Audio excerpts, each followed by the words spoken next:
You ever look at a massive company and just wonder how it all happened? How a simple idea, in someone's garage turned into this global powerhouse? Well, that's not just a story about a cool product. It's a story of finance. And today, we're going to trace that exact journey from start to finish. Okay, let's just jump right in. Every single great company starts with a spark, an idea. But here's the thing. Sparks don't pay the bills, and ideas don't build factories. They need fuel. They need cash. So the question that sits at the heart of every single business success story is this one.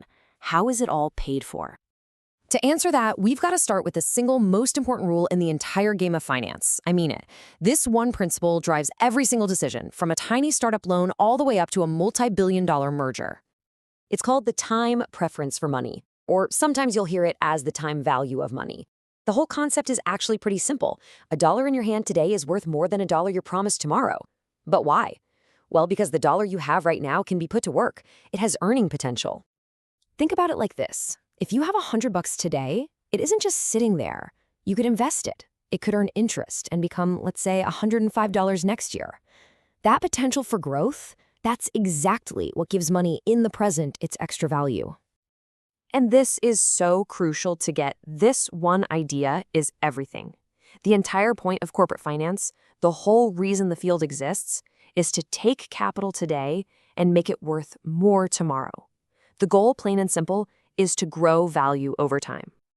Okay, so with that goal locked in our minds, let's make this real. Let's invent a company. We'll call it Apex Robotics. They've got a world-changing idea, but their bank account has, cobwebs in it. It's time to fund that initial dream. This right here is the first, and honestly, the biggest wall every entrepreneur hits. You've got the vision, you've got the passion, but how do you get the actual cash to build that first product, hire that first engineer, and just turn the lights on? For a new company like ours, there are basically two main roads you can go down. First, there's equity financing. This is where you sell a piece of your company, shares, to investors. In return for their cash, they become part owners. The other road is debt financing. That's essentially taking out a loan that you have to pay back with interest. So the big question for every founder is, do you want partners who share in the wins and the losses, or do you want lenders you just owe money to? But here's the kicker. Before anyone, and I mean anyone, writes a check, you have to agree on the company's valuation. How much is this dream, this blueprint for Apex Robotics, worth right now before it's even built a single thing? That negotiation is the bedrock of everything that comes next. Okay, so Apex Robotics is off the ground. They got the funding, they built the prototype, they're a real business now. But to become a big business, they've got to make some bold, strategic bets on their future. And you don't make these bets just by crossing your fingers. Companies use a process called capital budgeting. And honestly, this road trip analogy, it's perfect. Deciding to build a new factory is a huge, expensive journey. Capital budgeting is the map that shows you all the possible routes, the costs, the potential rewards, and all the risks along the way. The whole process is incredibly disciplined. First, someone proposes a project. Then comes the really critical part, forecasting. How much money could this project actually generate? But it's not all sunny skies. Next, they take a cold, hard look at everything that could go wrong, the risks. And only after weighing those potential rewards against the risks can they make that final call, go or no go. But a company isn't just a series of these big, flashy projects, right? Just as important, maybe even more so, is managing the daily nuts and bolts finances. It's all about keeping the engine running smoothly, day in and day out. And the official term for this is working capital. It's the pool of money a company uses for all its short-term needs. We're talking payroll, buying inventory, keeping the lights on. It's truly the financial lifeblood of the business. So what does that actually look like in the real world? Well, it's a constant juggling act. You've got assets like cash in the bank and products on the shelf. But you've also got money that customers owe you, and at the same time, you've got bills you have to pay to your suppliers. Managing the flow between what you have, what you're owed, and what you owe, that's one of the most critical jobs in all of finance. I think this is the absolute best way to think about it. You don't really notice working capital when it's there and everything's fine. But if it ever dries up, the entire machine just seizes up.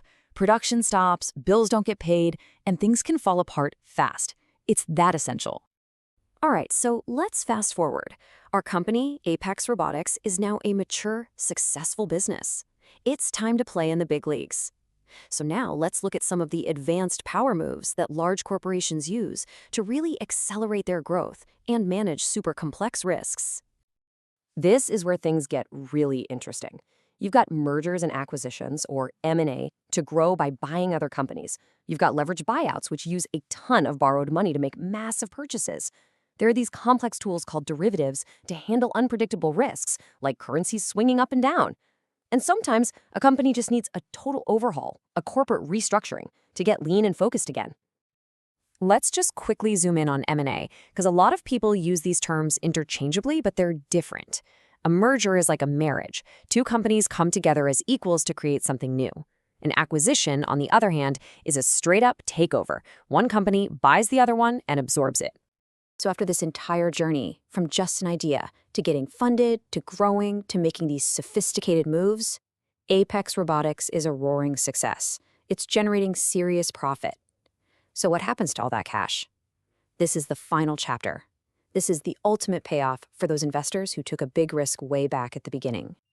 When a company is really profitable, it has a great problem to have. What to do with all the earnings? A big slice is often reinvested right back into the business to fuel even more growth. But the rest? It gets returned to the owners, the shareholders. And that usually happens in two main ways: direct cash payments, which are called dividends, or the company uses the cash to buy back its own stock. And a dividend is about as direct a reward as you can get. It's the company literally sending a check to its shareholders saying, "Hey, thanks for believing in us and funding this dream. Here's your piece of the profits." It's the moment that initial investment comes full circle. And that's really the whole journey, isn't it? It starts with a simple idea, funded by people who are willing to buy a piece of the dream. It's grown carefully through smart investment choices, kept running with day-to-day management, and it all leads to a profitable giant that can finally reward those original believers. You know, every company you see out there is on this same journey. They're all just living stories about creating, managing, and distributing value, which kind of makes you wonder, for the companies you follow, what chapter are they writing right now?